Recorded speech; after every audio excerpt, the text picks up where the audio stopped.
Amidst the storms of the times, there is still a nation standing firm, fighting to keep its name on the world map.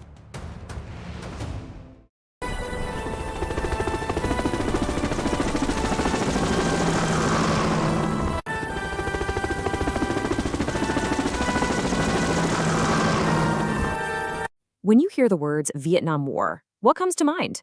Probably helicopters, jungles, and American soldiers, right? Well, that's only one part of a much, much bigger story. To really get what happened, we need to go back way further. We're talking about a century-long fight for the very soul of a nation. Just to give you a sense of the scale of the American part of the war, look at this number, 7 million tons. That's how many bombs U.S. forces dropped on Vietnam, Laos, and Cambodia. Let that sink in. It's more than triple the amount of bombs dropped by every single country combined during all of World War II. It's just staggering.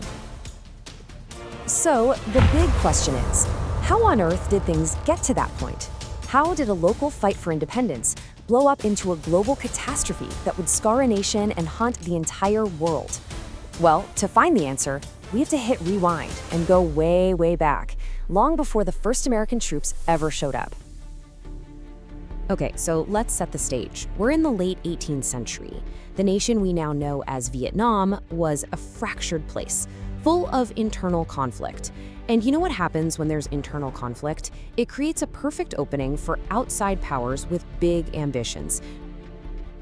So after years of brutal civil war, this one guy, Nguyen Anh, manages to unify the country in 1802. Awesome, right? Well, not so fast. The new dynasty was pretty shaky, and by the mid-1800s, France was watching, and they saw their chance. They used the excuse of protecting Christian missionaries to start a slow, creeping conquest that would completely redefine the region for the next 100 years. And you know, the backstory here is fascinating because it reveals this deep-seated distrust right from the start.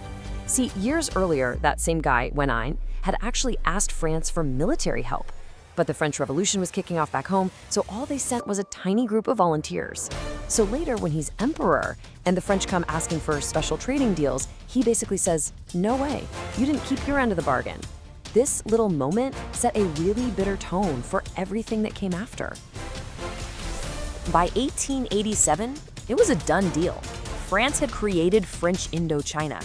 And let's be clear, this whole colonial project was built for one reason: to make France rich. Sure, they built some roads and ports, but it was all to make it easier to ship Vietnam's wealth. Its rice, its rubber, its minerals, straight back to France. And to keep the peace, they just installed local emperors who were emperors in name only. Total puppets. So as generations of Vietnamese people grew up under French rule, something new started to bubble up from below. It was this powerful mix of nationalism and communism, and it found its voice in one man who would become a legend. This young idealist, who would eventually call himself Ho Chi Minh, traveled all over the world. He worked in Paris, he saw Moscow, and he came to believe that communism was the only real path to freeing his people from the grip of colonialism. So he dedicated his entire life to one thing: building a movement strong enough to kick out every single foreign power. And here's where he was really clever. In 1941, he founded the Viet Minh. This wasn't just some hardcore communist party. No, it was a broad coalition, a nationalist front. It was designed to pull in Vietnamese people from every walk of life to fight against not just the French, but also the new Japanese invaders who showed up during World War II. And it worked. After World War II, the Viet Minh beat the French. So in 1954, the world's powers came up with a plan in Geneva. The solution? A temporary split. Divide the country in two, Ho Chi Minh in the north, a Western-backed government in the south, and then hold a big national election in 2 years to put it all back together. The key word in all of this, of course, is temporary. You can probably guess what happens next. That election, it never took place. The United States was terrified that Ho Chi Minh, who was incredibly popular, would win in a landslide. So they backed the South Vietnamese leader when he flat out refused to hold the vote. And just like that, a temporary line drawn on a map became a hard, fortified border, pretty much guaranteeing that a second, even more brutal war was coming. So with the country split in two, the conflict enters its most famous. and most destructive phase. What started as a war against colonialism was about to become a fiery battleground in the Cold War, with the world's superpowers picking sides. So now you have two Vietnams, the North, supported by the Soviet Union and China, and the South, a shaky, anti-communist republic basically kept afloat by the United States. For America, this wasn't just about Vietnam, it was about the domino theory. They truly believed that if Vietnam fell to communism, the rest of Southeast Asia, Laos, Cambodia, Thailand would all fall one after another, just like a line of dominoes. But the war America was getting into was totally different from anything it had fought before. The enemy wasn't just a regular army from the north. It was also the Viet Cong in the south, guerrilla fighters who were basically farmers by day and soldiers by night. They were everywhere and nowhere, a foe the US military itself called an invisible and highly organized enemy.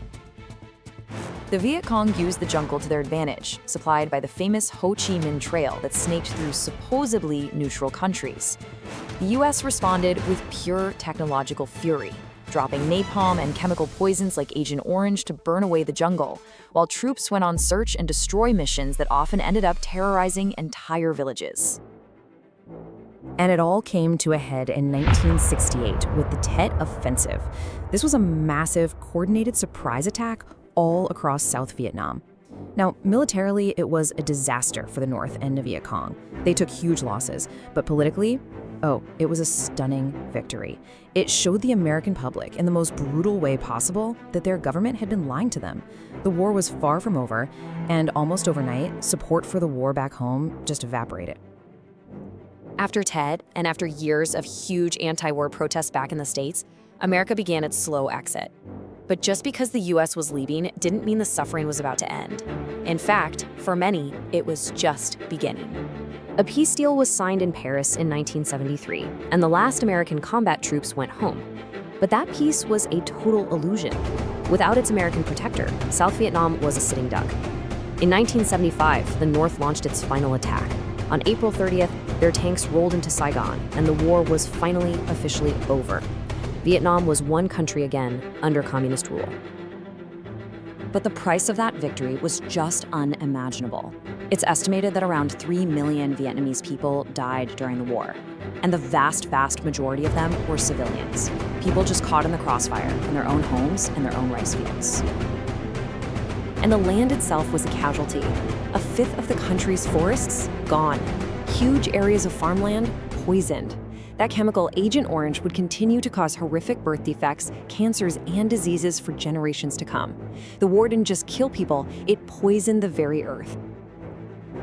In the years after the war, the new government's harsh rule triggered a massive exodus. About 1 million people decided they had to get out, many fleeing in tiny, dangerously overcrowded boats, becoming the refugees the world would come to know as the boat people. And the violence didn't just stop at the border. The war had thrown the entire region into chaos. The genocidal Khmer Rouge took power in Cambodia, which led Vietnam to invade to get rid of them. But then China, which had been backing the Khmer Rouge, turned around and invaded northern Vietnam to punish them. The cycle of war just kept on going. You know, the story of the Vietnam Wars is just this devastating reminder of how colonialism, Cold War paranoia, and a fierce desire for independence can mix into a perfect storm of violence. It shows us the deep, lasting human cost when big global ideas are fought out on someone else's soil. And it leaves you with this one final question. After 100 years of fighting, what does it really take for a nation to heal?